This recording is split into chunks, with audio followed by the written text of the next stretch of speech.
C'est la deuxième fois qu'un secrétaire général des Nations Unies met les pieds, rend une visite en Haïti. Le premier, c'était M.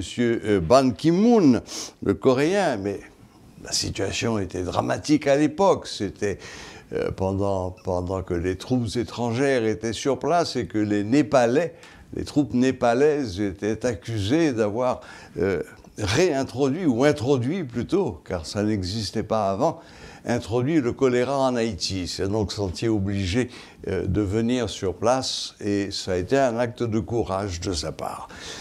Aujourd'hui, c'est le tour de M. Antonio Guterres, l'actuel secrétaire général de l'ONU, portugais Guterres, un homme de grande expérience politique.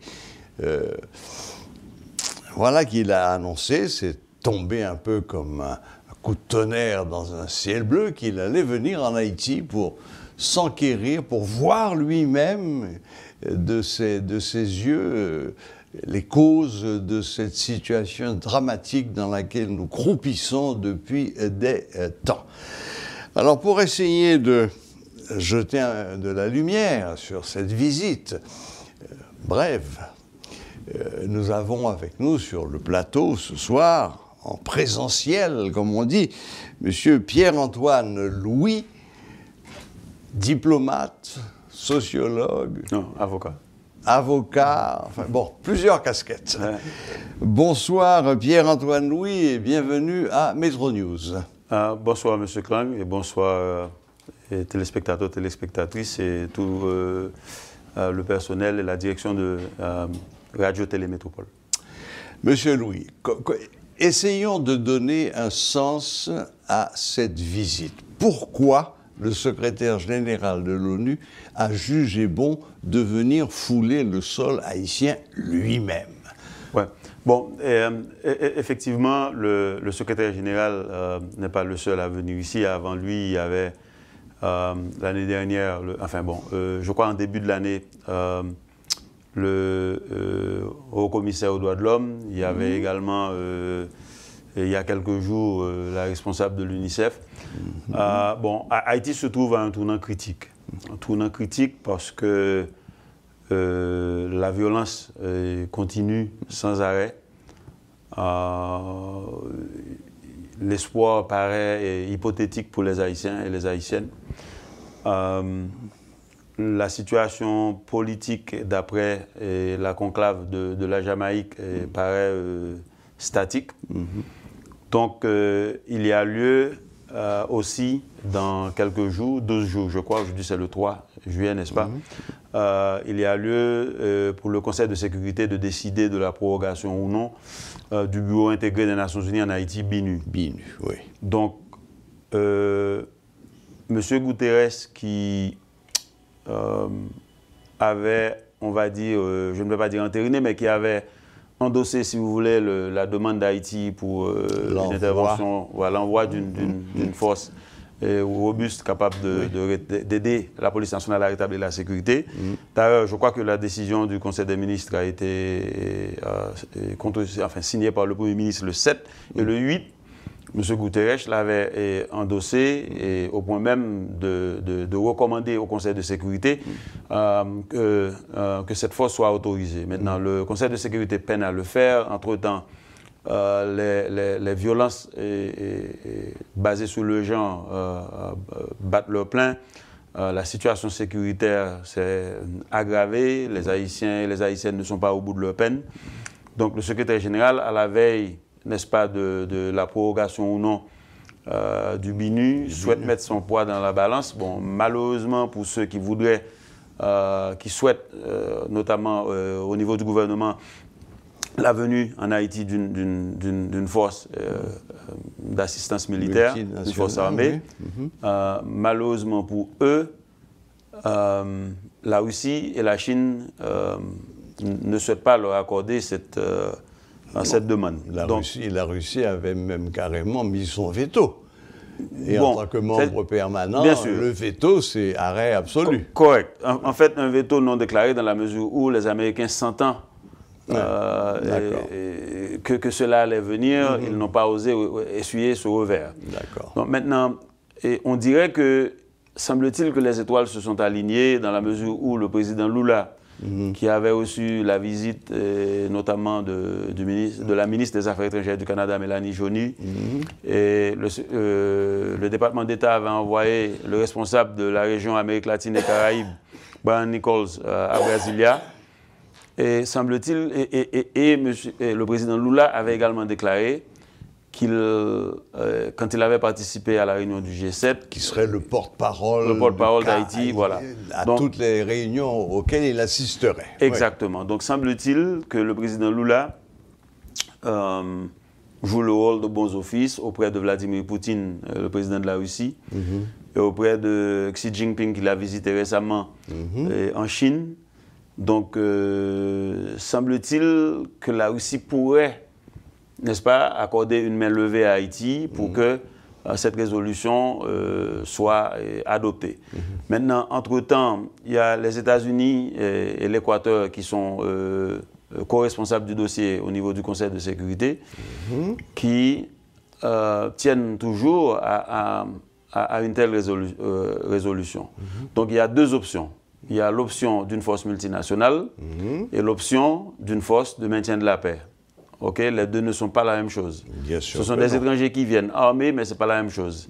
Mais les deux nécessitent une résolution du Conseil de sécurité.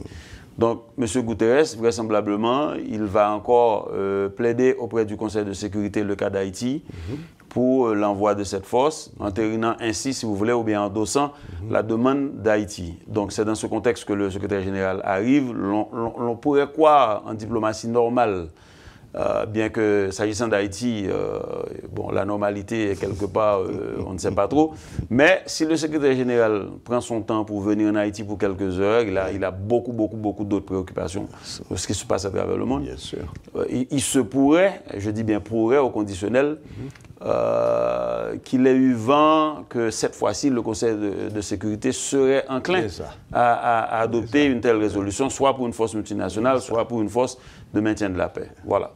Il y aurait eu une préentente dans les coulisses, en quelque sorte. Pour les Haïtiens qui souffrent déjà trop, espérons. Très bien. Très bien. Bon, ben écoutez, je crois que vous avez presque tout dit, là. Mais, et le Canada dans tout ça? Qu'est-ce que c'est que cette histoire avec la République dominicaine où le Canada annonce l'ouverture d'un bureau, que le porte-parole du gouvernement dominicain déclare qu'ils ont appris la nouvelle par la presse, que le Canada ne les avait même pas informés de l'ouverture de ce bureau censé coordonner toutes les affaires. Quel est le rôle du Canada exactement dans tout ça? Parce que les États-Unis ont vraiment mis la pression sur le gouvernement canadien pour qu'ils acceptent d'être, disons, le leader de ce groupe multinational.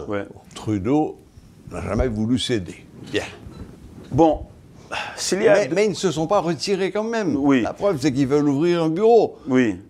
S'il existe deux pays dans le monde qui s'entendent bien, extrêmement bien, qui sont vraiment des amis, même quand on dit, selon l'adage, qu'en diplomatie, un pays n'a pas d'amis, il n'a que des intérêts. Mais s'il existe deux pays qui sont amis, c'est les États-Unis et le Canada. C'est-à-dire, c'est la frontière la plus longue au monde qui n'est pas militarisée. Alors, le problème pour le Canada, certainement, c'est un problème aussi de légitimité. De venir ici actuellement avec un gouvernement qu'on le veuille ou non contesté, n'est-ce pas, dont la légitimité est contestée, c'est comme accorder, si vous voulez, une onction quelconque au gouvernement Henry. Donc le Canada aimerait d'abord qu'il y ait un accord politique plus large. C'est une chose. La deuxième chose, c'est que le Canada n'a pas cette expérience. Bien que le Canada était aux côtés des États-Unis en 2004, au départ du président Aristide, mais c'était en appui aux Américains. Donc de demander au Canada de prendre le leadership d'une telle mission, que l'on pourrait supposer que le Canada soit capable en termes d'avoir les équipements et tout ça et les gens, mais il y a aussi pour le Canada le fait qu'il existe au Canada une diaspora une communauté assez considérable d'Haïtiens, dont certains ont quand même une influence politique. Okay, c'est une chose. Donc, ces gens-là pèsent aussi dans la mesure où il semblerait que une bonne partie de ces gens sont contre.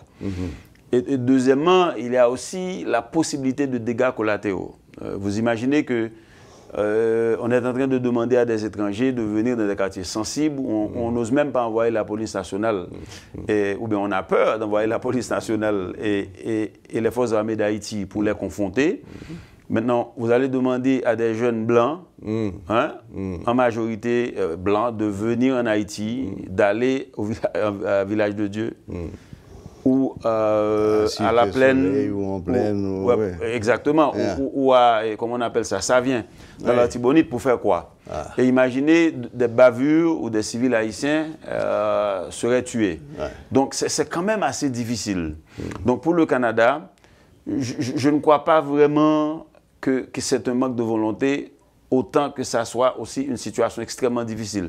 Sur quelle base le gouvernement canadien va envoyer des troupes en Haïti? Premièrement, il faudrait qu'il y ait une résolution de l'ONU, sinon ce serait une invasion. Parce qu'il n'existe pas entre Haïti et le Canada un traité d'assistance militaire. D'accord. Donc vous voyez, au niveau juridique, c'est extrêmement difficile. Par contre, le Canada souhaite vraiment contribuer à quelque chose. Maintenant, cette façon maladroite de faire, c'est aussi, les Dominicains ont peur que, vu le lever de bouclier en Haïti, contre ce bureau République dominicaine, et les Dominicains souhaitent réellement voir que ce problème de sécurité, du moins la portion dans l'immédiat, l'ouverture des corridors et tout ça, que cette situation qui pose aussi un problème de sécurité pour eux, il faut le reconnaître. Tout à fait. Donc, ils ont peur que l'annonce apparemment prématurée des Canadiens pourrait hypothéquer l'assistance que le Canada souhaite apporter. Maintenant, les Haïtiens eux-mêmes disent que l'assistance internationale est indispensable. Donc, il y a lieu de trouver une formule pour que le Canada puisse appuyer la police nationale. Et moi, j'insiste aussi pour qu'Haïti puisse prendre en charge ses forces armées, parce que les Américains et les Canadiens ne veulent pas entendre parler des forces armées d'Haïti. Mais nous ne sommes pas obligés de nous plier. Qu'ils supportent la police nationale et avec les ressources propres d'Haïti, parce que le fait de solliciter la venue en Haïti ou bien l'envoi en Haïti d'une force internationale implique que la police nationale, même dans les meilleures conditions, ne serait pas en mesure de consolider les acquis. Pour être concret, la police nationale libère Martissan. On ne va pas cantonner 200 policiers à Martissan. On n'a pas suffisamment de policiers. Mais on peut cantonner 200 soldats. Il existe 200 soldats haïtiens que l'on pourrait cantonner à Martissan. Mais il faudrait les équiper. Il faut leur donner à manger tous les jours. Il faut leur acheter des équipements. Et ce que Haïti peine à faire. Donc une façon aussi d'avoir l'assistance des Canadiens serait aussi pour Haïti, de se doter d'un plan de sécurité qui explique comment les forces étrangères viendraient en Haïti et dans quelle posture la stratégie de sortie elle pourrait aussi, les forces quitter Haïti. C'est aussi ça le problème. On sait comment on peut rentrer, mais on ne sait pas comment on peut sortir. Ça peut durer. 1934, 1915-1934, les Américains. La MINUSTAH, 2004-2017. Et peu de temps après, vous voyez, et moins de 6 ans plus tard, la galère. Enfin, quels 6 ans? 17-21, Martissan est assiégé depuis apparemment mars 2023 et 2021 plutôt. Et avant ça, il y avait d'autres problèmes. Donc, si on prend la chose du côté canadien aussi, du côté des étrangers, il faut comprendre que, ils n'ont pas l'obligation de le faire au niveau bilatéral. La communauté dite internationale qui a la responsabilité de protéger, c'est dans son sens collectif, c'est une action collective.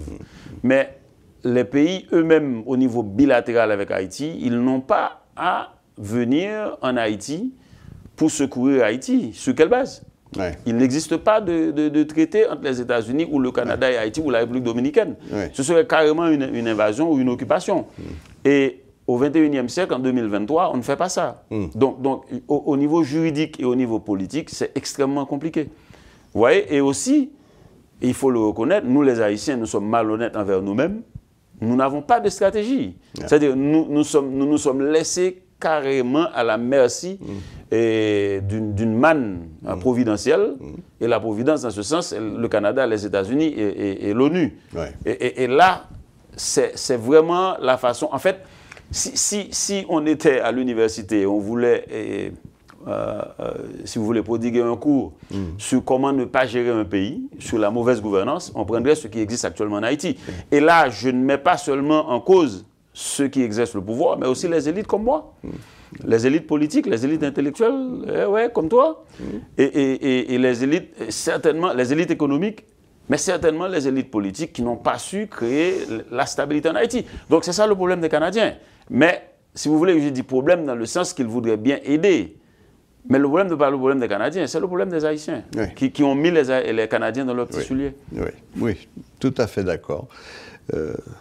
Très belle analyse de la situation.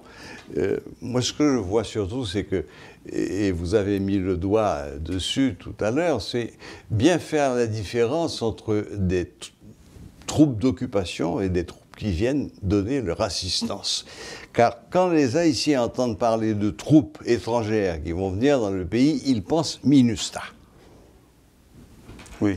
Mais vous savez, M. Klangel, il faut se dire la vérité.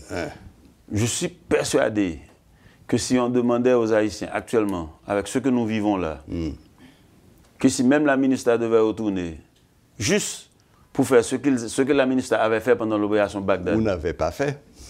Bon, non, c'est pas que la MINUSTAH n'avait pas fait. C'est que nous, on n'avait pas consolidé les acquis de la MINUSTAH. Oui. La MINUSTAH avait appuyé la police nationale pour mettre fin à l'opération Bagdad, mais oui. il n'y eut aucune consolidation au niveau de la part des Haïtiens.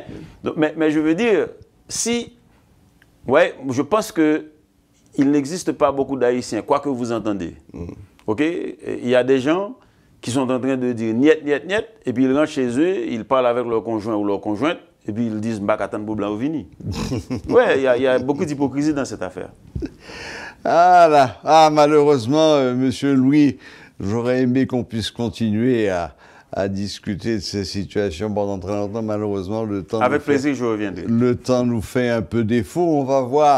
On va voir si cette visite de Monsieur Antonio Guterres va déboucher sur quelque chose de concret. Ouais. On sait qu'il a décidé de mettre son talent de négociateur au service d'Haïti et surtout de l'envoi de cette troupe multinationale, cette force multinationale, dans le but d'apporter de la sécurité au pays, ce qui permettrait d'aller aux élections. C'est le schéma. Voilà. Du point de vue des Haïtiens qui souhaitent que M. Guterres réussisse, ils doivent savoir que M. Guterres n'a qu'une autorité morale. Il n'a pas d'autorité décisionnelle au niveau de l'ONU pour envoyer ses troupes. C'est le Conseil national de sécurité qui décide. Absolument. Malheureusement, dans ce sens. Mais bon, le secrétaire général de l'ONU, c'est quand même quelqu'un d'important. Oui, mais relativement dans ce sens. Voilà. Eh bien, merci infiniment, Monsieur Louis. Merci du temps que vous nous avez accordé. Merci d'être venu sur place, sur le plateau de Metro News, nous donner votre vision sur cette visite du secrétaire général en Haïti, visite rapide de quelques heures, mais le symbole était important. Absolument. Le symbole était important. Ouais. Merci et bonne fin de journée. Voilà, c'était donc Monsieur Pierre-Antoine Louis, ancien diplomate, avocat, et bien d'autres choses, qui nous donnait son opinion sur la visite de M. Antonio Guterres en Haïti, ce que ça peut vouloir dire, et ce à quoi peut-être il faut s'attendre après cette visite.